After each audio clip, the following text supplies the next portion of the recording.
안녕하세요. 김세원입니다. 극락조 세 번째를 낭독해 드리겠습니다.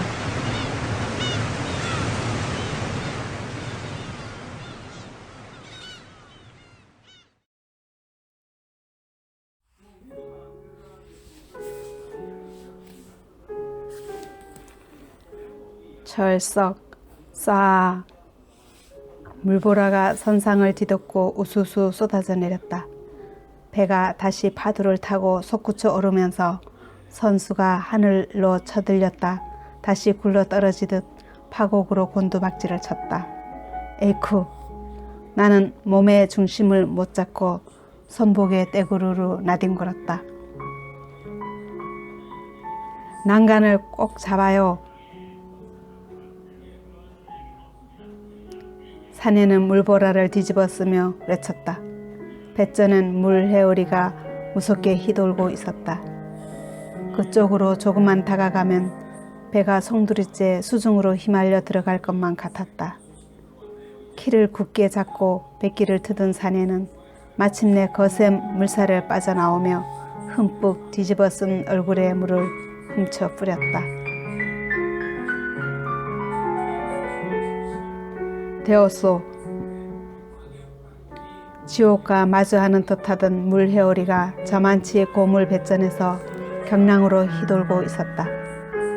나는 겨우 살아난 조난자의 공포에 휩싸여 물이 흥건한 선복에 덜썩 주저앉았다. 균형을 잡은 배가 다시 높게 일렁이는 파도 위로 미끄러지고 있었다. 저그가 풍도지라. 사내의 말소리에 나는 정신을 가다듬고 고개를 들었다. 높다란 벼랑 아래 하얀 백파가 찰썩이는 섬의 해안을 바라보며 나는 경탄했다. 놀랍군요. 과연 들은 대로였다. 잘록한 해안을 돌아가며 해시계를 이룬 벼랑의 모양을 각기 달리하고 있는 기암들은 신기를 지닌 조각가가 필생의 역작으로 빚어낸 조형들의 전시장과도 같았다. 기괴한 바위들도 그렇지만 사람의 접근을 거부하듯 천년의 요새를 이룬 해안의 절벽은 발을 붙일 데가 없었다. 섬 안은 원시의 생태를 고스란히 간직하듯 녹색의 울창한 나무숲이 우거져 있었다. 선녀가 내려와 비경에 빠져 다시 오르질 못한 곳이 있다더니 낯선 불청객이 침범했음인지 벼랑에 둥지를 틀고 올라앉아 있는 바다새들이 끼륵거리며 한바탕 소란을 떨었다. 바람과 파도가 거셀 땐 성절벽을 치때리며 솟아오르는 거대한 물덩이가 다시 바닷물로 굴러 떨어지면서 나는 소리가 얼마나 요란스러운지 본섬의 가장 쿵쿵 울리지라이. 그땐 절벽의 바위가 온통 부서져 날아가듯이 뿌연 비말이 뒤덮이고 섬이 흔적도 없을 것 같은 뒤 파도가 잠잠해지고 나면 섬이 다시 지 모습으로 의연히 나타나지라. 바람과 파도와 안개에 따라 없어져 버렸다 나타났다 함께 바람섬이라고 부르고 안개섬이라고도 하는 게 아니겠소. 나는 우선 섬의 해안을 돌아보아야 했다. 저쪽 바다새들이 올라앉은 바위 쪽으로 좀 돌아가 주겠소. 그러지라. 산에는 흰 파도가 암벽으로 치솟으며 물보라를 일으키는 해안과 거리를 두고 배를 천천히 몰아나갔다. 벼랑의 기괴한 바위 형상들은 비치는 햇빛에 따라 마치 조화를 부리듯 시시각각 다른 음영으로 바위의 빛깔을 바꾸고 괴석의 형태를 달리하면서 더욱 신기한 환상적 조형물을 만들어내고 있었다. 저럴 수가.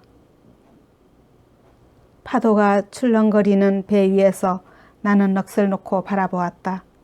그 순간이었다. 거북이가 머리를 쳐든 것 같은 돌출 바위에 청록빛을 띤 깃털이 노릇한 햇빛과 섞이면서 펄럭 날았다. 극락조다. 나는 배의 이물로 쫓아나가면서 소리쳤다. 햇빛이 쏟아지는 허공에 청록빛을 펄럭이던 새는 가뭇없이 자취를 감추고 보이지 않았다. 사내가 말했다. 아치게 들어온 분이 저기 계시신디라. 바위에 올라선 여자는 옷깃을 바람에 나부끼며 손을 흔들었다. 저 여잔? 나는 바위에 올라선 여자를 놀랍게 바라보았다. 그림을 그리시는 분이지라. 사내가 키를 밀며 말했다. 섬 안으로 들어갈 수 있나요? 뒤로 돌아가면 물속으로 내려간 바위가 동굴처럼 깊숙이 갈라진 뒤가 있지라. 거기다 배를 대놓고 바위를 타면서 기어 올라가면 섬 안으로 들어갈 수가 있지라. 거기로 갑시다. 나는 성급한 소리로 재촉했다. 저 손님을 싣고 나가려면 어차피 그리로 들어가야지라. 사내는 파도 위에 위험스레 기우뚱거리는 배의 키를 잡고 다시 내몰았다. 나는 그녀가 올라서 있던 바위를 올려다보았다. 그녀는 보이지 않았다. 배는 하얀 물거품을 아는 암벽을 끼고 돌았다. 해는 섬의 순머리가 올라온 서쪽으로 비끼고 있었다. 섬의 몽툭한 동쪽으로 돌아나가던 배는 준험한 바위벼랑을 끼고 뒤편으로 들어갔다. 배가 차츰 섬 뒤로 돌아 들어가면서 높게 일렁이던 파도가 남쪽과 비교도 안 될 만큼 낮게 찰싹거리고 있었다. 사내는 바위가 벼랑으로 갈라져 물속으로 내려간 곳에서 뱃머리를 돌렸다. 여그지라. 사내는 배의 엔진을 껐다. 동굴처럼 갈라진 암벽 사이로 뱃머리가 천천히 밀려 들어갔다. 물빛이 검푸른 초록색을 띠고 있었다. 깎아지른 절벽이 아득하리만큼 머리 위로 올려가고 그 위에 조각난 하늘이 파랗게 올려다 보였다. 사내는 발을 붙일 수 있는 바위에 배를 들이대었다. 바닷물이 시퍼렇게 출렁거리고 있었다. 어서 올라오세요. 머리 저 위에서 여자가 말했다. 그녀는 가파르게 올라간 바위 머리에서 굽어보고 있었다. 어떻게 된 거요? 나는 놀랍게 소리쳐 물었다. 보다시피 여기 있잖아요. 내가 소리친 목소리와 함께 그녀의 말소리가 바위 사이를 울렸다.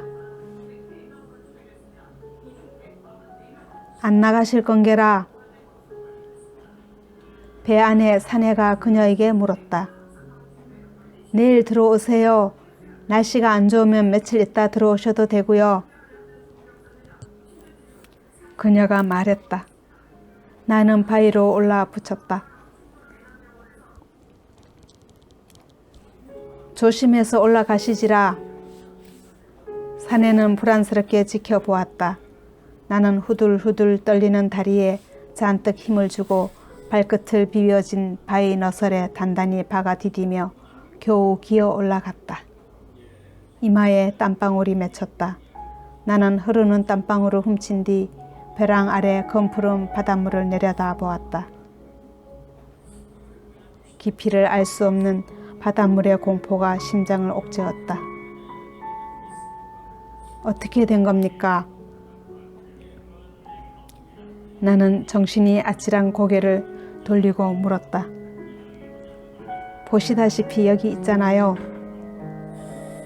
그녀는 웃으며 천연스럽게 대꾸했다. 험은 내일 모시러 들어오겠거머니라. 불안하게 지켜보던 사내는 배를 돌렸다. 어쩌려고요?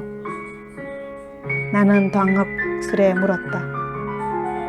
경치가 좋지요? 그녀는 딴소리를 했다. 여기만큼 자연이 주는 신비를 볼 수 있는 데가 없어요. 영접을 나온 섬의 주민이나 되는 것처럼 그녀는 앞에서 길잡이로 나무가 빽빽하게 우거진 숲속을 헤쳐 들어갔다. 처음 여기를 들어왔을 때 저는 이 아름다운 섬이 남태평양 어디에서 파도에 떠밀려 오지 않았나 하는 착각을 했지요. 정말 그랬을까? 그녀를 따라 조금씩 섬 안으로 들어갈수록 열대 우림 속에 들어온 착각을 불러일으킬 정도로 울창한 나무와 덩굴 식물이 사뭇 뒤감고 올라간 나무에 잎이 넓은 한렵수가 하늘을 가리었다. 아름드리 동백나무가 있는가 하면 그 밑에 커다란 잎을 가진 식물이 자라고 햇빛을 탐닉하며 곱게 뻗어 올라간 나무가 있는 반면 반쯤 기울어진 나무, 뿌리가 뽑혀 넘어지고 쓰러진 고목엔 푸른 이끼가 덮여서 더부살이 식물이 자라고 있었다. 침침하게 어둠이 고인 숲속을 헤쳐 들어가던 그녀는 크고 밋밋하게 내려간 바위를 조심스럽게 타고 내려갔다. 바위 아래는 물 웅덩이가 있었다. 골짜기였다.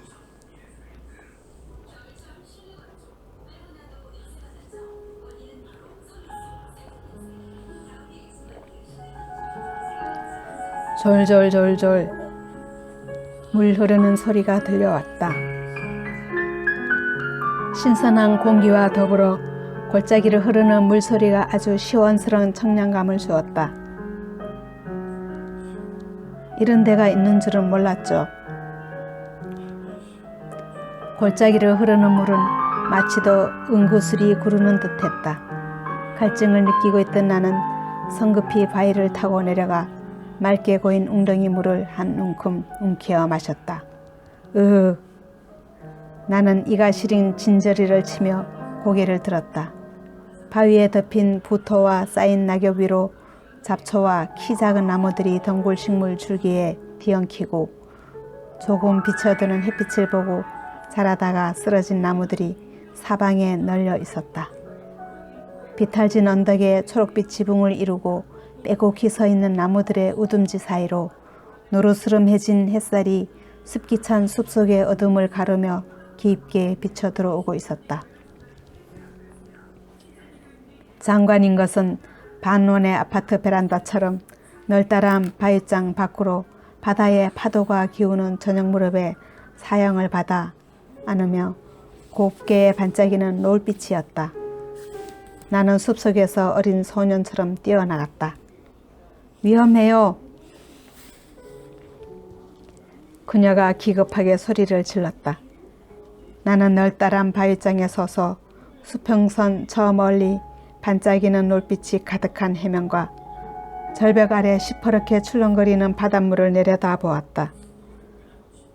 시퍼런 바닷물 곳곳엔 흰 파도가 거칠게 부서지며 물보라를 눈발처럼 날리고 있었다. 이 섬 주위엔 암초가 많아요. 흰 파도가 부서지는 곳은 모두 암초지요. 그래서 배들이 더욱 접근을 못해요. 바다는 조그만 섬이나 물너울 속으로 외롭게 떠가는 배 한 척을 볼 수가 없이 망망하게 펼쳐져 있었다. 썰물이 나가면 저쪽 울퉁불퉁한 바위 아래 자갈들이 깔린 해변에 드러나죠. 바닷속은 군락을 이룬 연산호가 마치 단풍이 붉게 물든 갈상 같고요. 크고 작은 여러 개의 바위들이 흰 물거품을 쓰고 검게 솟아오른 해안이 드러나고 반들반들하게 물기에 젖은 자갈돌들이 마치 바닷속에서 물기를 한 빵 머금고 막 기어 올라온 벌레들처럼 오밀조밀하게 깔려 있었다. 나는 신성한 자연의 정령 속에 빠져든 기분으로 그녀를 돌아보며 기름진 녹색의 숲속에서 한 처녀가 걸어나와 비탈진 바위를 타고 내려가 바닷물에 뛰어들고 울긋불긋한 산호초 사이를 물고기 떼와 어울려 이리저리 헤엄쳐 다니는 모습을 머릿속에 그려보았다. 이제야 이 섬에서 한 달씩도 머물러 있다는 당신을 알겠어요. 머물러 있으면 뭘 해요? 그녀는 갑자기 허탈하게 말했다. 그녀는 검은 생머리를 바람에 나부끼며 다시 중얼거렸다. 없어요. 뭐가요? 절망스럽게 말하는 그녀를 나는 얼른 알 수가 없었다.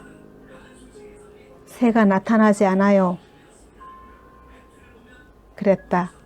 그녀를 따라 섬 안으로 들어오면서 나는 새들이 우짖는 소리를 듣지 못한 것이었다. 극락조 말인가요?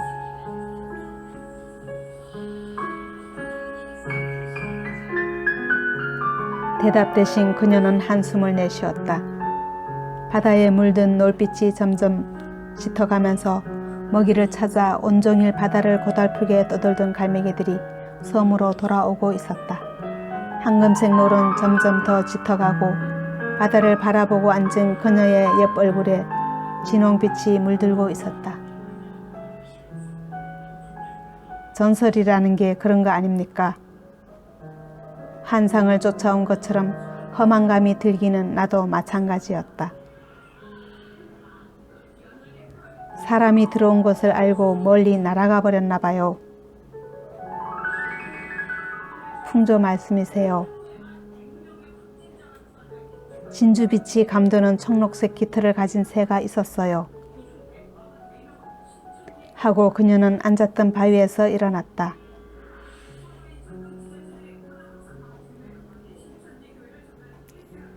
우둥지에서 뻗어 올라간 나뭇가지에 까맣게 앉아있던 새는 물까마귀나 가마우지가 아니었어요.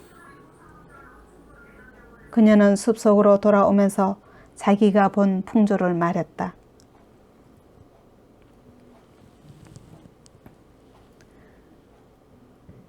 머리엔 녹색의 털을 장식처럼 이고 있었어요. 부리는 길고 뾰족했고요. 입안은 노랬지요. 목은 진주빛이 감도는 청록색이었고요. 녀석은 검은 양쪽 날개를 쫙 펼치더니 발레리나가 두 팔을 벌려 머리 위에 올리고 둥그런 동작을 만들듯 타원을 만들어 올리고 숨을 크게 내쉬며 고개를 위로 쳐드는 것이었어요. 그리고 반달 모양의 은혜색 깃털이 나 있는 가슴을 앞으로 한껏 내밀고 노란 주둥이를 보이며 춤을 추지요. 나봇 두 발을 번갈아 놓고 날개를 바르르 떨어가며 동작을 취하는데 난생 처음 보는 새의 기막힌 발레였어요.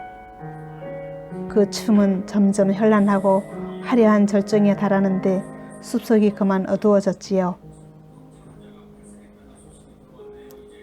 골짜기 숲속에 돌아온 그녀는 컴컴한 동굴 속으로 기어들어가 야외 치사 도구를 꺼내왔다.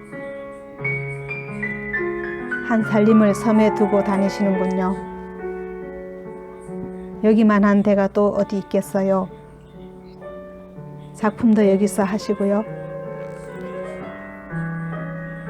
나는 바위에 놓인 하구와 캔버스를 보며 물었다. 겉만 번지르르하게 놀러 다닌 거지요. 그녀는 돌 하덕에 물 냄비를 올려놓고 마들가리를 꺾어 불을 지폈다. 어두운 숲속에선 나뭇잎이 흔들리며 맷새 한 마리가 기슬치는 소리가 들리지 않았다. 저녁엔 불을 펴야 해요. 나무를 좀 하세요. 그녀는 배낭에서 라멘을 꺼내었다.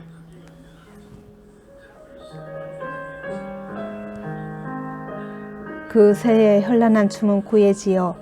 앞놈은 때까치만한 잡색인데 웬만해선 관심을 보이지 않아요.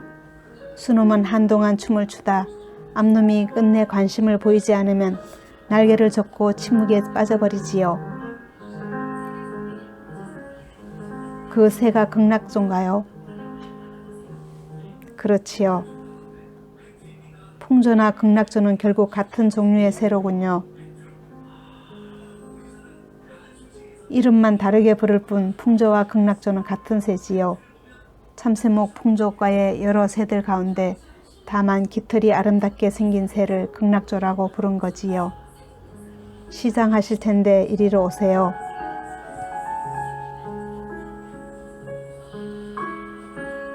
하고 그녀는 라면을 끓이고 난 돌 화덕에 인글불을 꺼내어 모닥불을 놓았다. 불땀이 좋게 타오르는 불빛이 주위를 발갛게 물들이고 있었다. 배는 언제 들어올지 몰라요. 솔직히 말하면 기약이 없죠. 바람이 불고 날씨가 안 좋으면 한 달, 아니 두세 달이 걸릴 수도 있어요. 안 들어올지도 모르고요. 그녀는 농담을 하는 게 아니었다.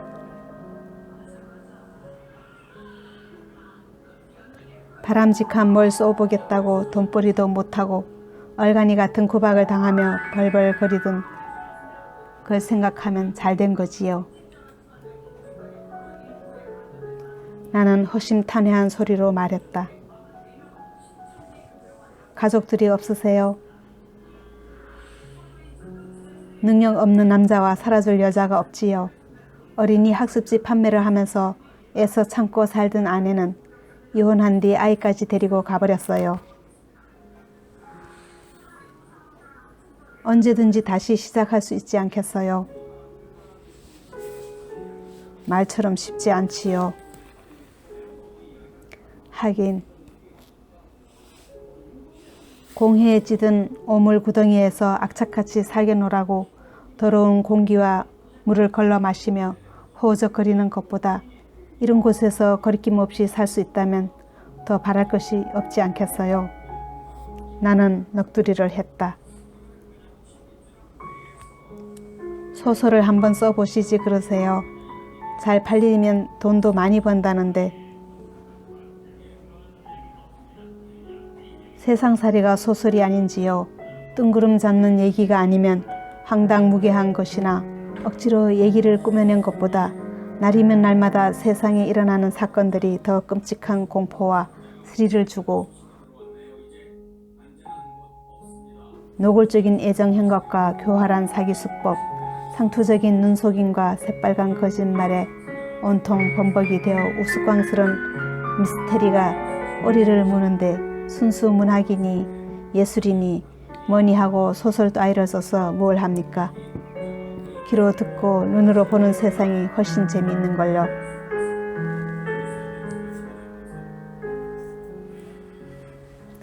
모든 문화가 혼란인지 타락인지 모르겠어요. 타락이지요. 객관성까지. 잉크를 꺼멓게 바른 신문이나 공중파나 제 입맛에 맞는 소리를 골라 짓거리며 설사처럼 줄줄 쏟아내고 아무런 값어치 없이 뒤죽박죽 버무려진 화면은 속없는 얼간이를 만들고 화려하게 덧칠한 광고와 최고의 찬사를 부르짖는 소린 양심도 아무것도 없이 떠버리는 매명들의 전용어가 되어버렸지요. 사람답게 살아보자고 온몸을 던졌던 사람들은 뒷전으로 가난하게 소외되고 이 세상은 지난한 고통과 배고픔을 해결 못하고 버림받는 비애가 엄존하면서 냉혹한 무관심이 무소리처럼 쌓여 얼어붙고 있지요. 나는 세상에 배알이 뒤틀린 소리를 설사처럼 쏟아내었다. 모두가 생존을 위한 몸부림이 아니겠어요. 그러니까 더욱 슬프지요.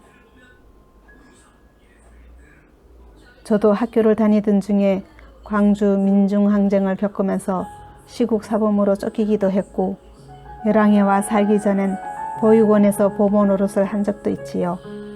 생활이 어렵다고 자기 자식을 버리듯 맡겨놓고 간 아이들이 대부분이었어요.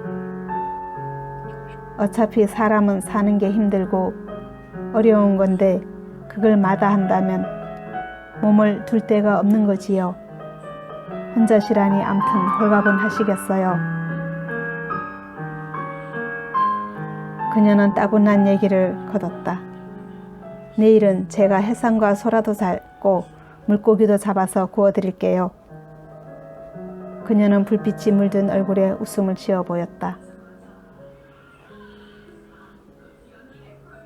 카페에 앉아 계시던 분은 나는 문득 부둣가의 아낙네들이 주고받던 말이 생각나서 물었다. 며칠이고 바닷가에 앉아 있기에 오갈 데 없는 사람 같아서 함께 사는 사람이에요.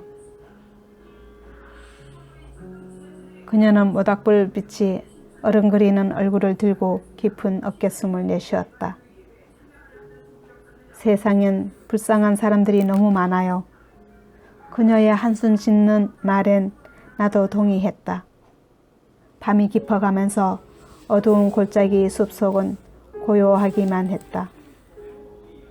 불꽃을 펄럭이며 타오르던 모닥불도 잉글불이 사기는 재가 쌓여 사위어 들고 가까운 해안 바위 틈에선 잠을 설치듯 간간히 갈매기들의 끼룩거리는 소리가 들려오고 안팎에 부서지는 파도 소리가 숲속의 고요를 뒤흔들었다.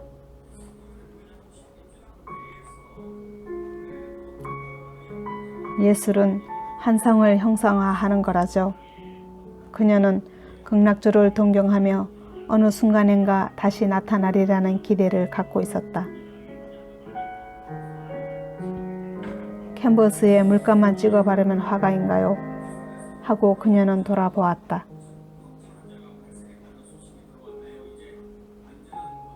제가 괜히 부질없는 소리를 해서 엉뚱한 고생을 하시는군요.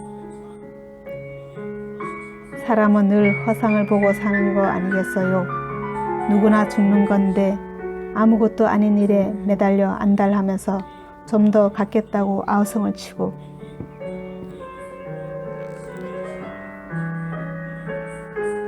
주무세요. 고단하실 텐데.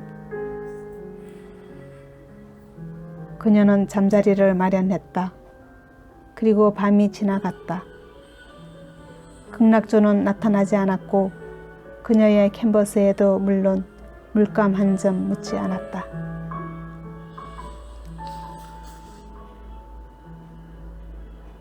감사합니다.